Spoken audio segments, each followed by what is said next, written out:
Welcome back, everybody. Let's start with Chapter 17 of my romance novel, From a Stranger. Ilio. It was time to go home. How many runs did we get? It was a great surf. I guess we had been here for 3 or 4 hours. The sun was still relatively high, so I guess it was around 7. We gave each other the usual thumbs up and sailed in. Billy and Shiori headed back first. I looked around at the beach, hoping to see Danny, but there were too many people in the way. I hope he had fun. There was some kind of commotion on the beach. EMTs, lifeguards, a couple of police officers. Shiori and Billy got there first. Shiori ran up to someone on the beach. Billy scooted up as well. Johnny stood nearby arguing with the police and lifeguards. What had Johnny done this time?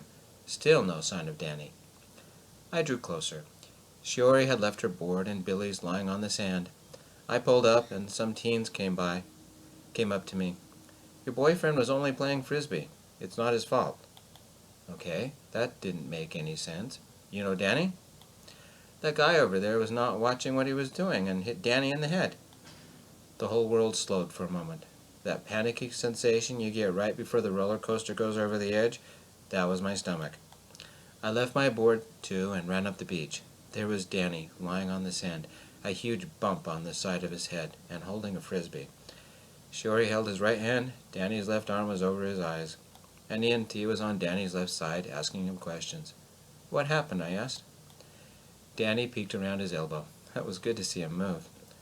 I was playing frisbee with a couple of guys. I dove and hit something. I don't know what I hit. The vest kept me from going underwater. I wasn't that deep, maybe hip deep at most. Anyway, I lost my footing and the current swept me out a ways. A really cute lifeguard rescued me. You guys had some nice runs, by the way. Did you get his name? Billy asked. Phone number? No, I thought Ilio would get jealous. You're right, I would. I turned to Billy and Shiori. Why don't you go get things packed up? I'll sit with him a minute.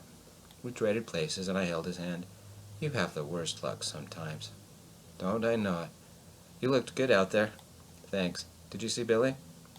I didn't know he could do that. He reinvented surfing for himself. He couldn't use his legs, so he used his brain instead. You okay?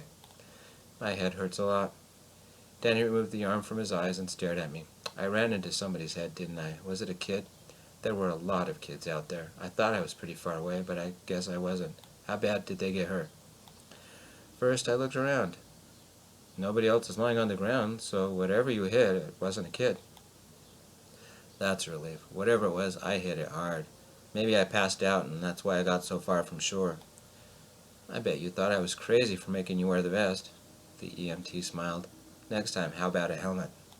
And football pads. I smiled and squeezed Danny's hand. He held out the frisbee. If those guys are around, give them this. I can't believe I held it all this time. I took the frisbee and looked around. The 2 teens stood a little ways off. I tossed them the frisbee, and one caught it. Is he okay? Couple days rest, he'll be fine, the EMT said. He's not showing signs of a concussion, maybe mild shock. If he feels anything in the next few days, take him to a doctor. What did he hit? A ball, maybe? Careless surfer hit him with a surfboard. I'd say you were lucky. It could have been much worse. I understood. Johnny had been the careless surfer. I went from 0 to annoyed in 3 seconds flat. Danny must have felt me tense because he grabbed my arm. He has a strong grip. Stay with me. Whoever it was an accident. Johnny argued with the cop, screaming. 2 lifeguards were pointing at Johnny's board, then at Danny, and gestured at the water. Another cop joined them. The first cop wrote out some type of citation. I forced myself to take a breath. I went from annoyed to angry in another 3 seconds. Let it go. I'm fine. You look like you have 2 heads. Really? Which one is better looking? Danny didn't release his grip. Your new one. I like the eyes better. Mom walked up to the police, the lifeguards, and Johnny. We were 30 minutes from home. Our phones were in the van. Who called? She glanced my way, seeing me and Danny. She looked back at Johnny, and her jaw clenched. Johnny started trying to backtalk whatever she was saying, but she wasn't having any of it. The police said something, then the lifeguards. Mom yelled something at Johnny, and Johnny finally shut up. Isaac and G came up with their boards and sat by us. That doesn't look so bad, G said. You should have seen the one Isaac had last summer on his forehead. It made him look like a unicorn.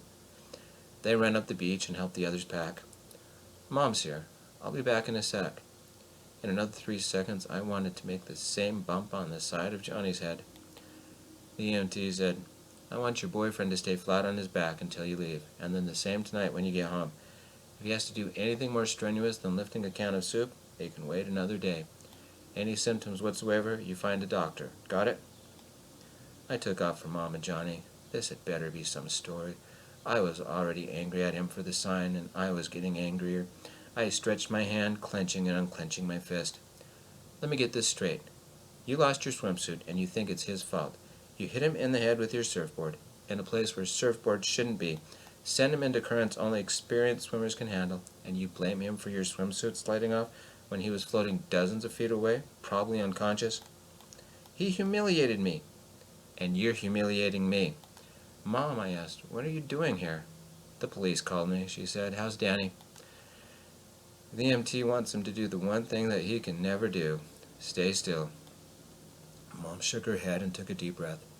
"I'll come check on him in a minute. Where's Johnny's clothes?" "In the van. Do you want me to get them?" "Bring them here," she nodded. "You take care of Danny. I'll take care of our nudist." "You don't understand," Johnny said. "Because of him I had to run naked up to our stuff and get a towel. My clothes were locked in Billy's stupid van, and this whole stupid trip was your idea.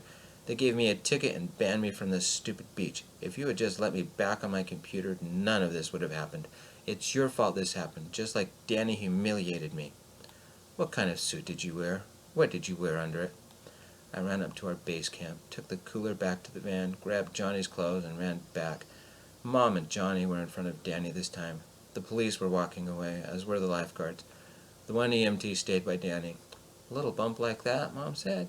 "You don't want to know how many I've had." "Hazards of the job, I take it," Danny said. "It means you're one of us. Now, personal question. What did you wear under your board shorts?" "Little tiny Speedo." "Johnny, what did I tell you?" Johnny didn't say anything, but he glared at Danny. I glared at him. "Danny," Mom said, "when you get home, have Grammy get you an ice pack."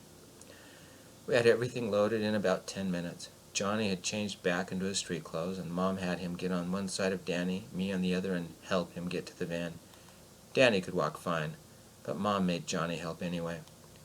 Mom took Johnny in her car, Isaac and G went in G's car, Shiori left in hers, and we rode with Billy. On the way home, we stopped at a McDonald's and grabbed some cheeseburgers and fries.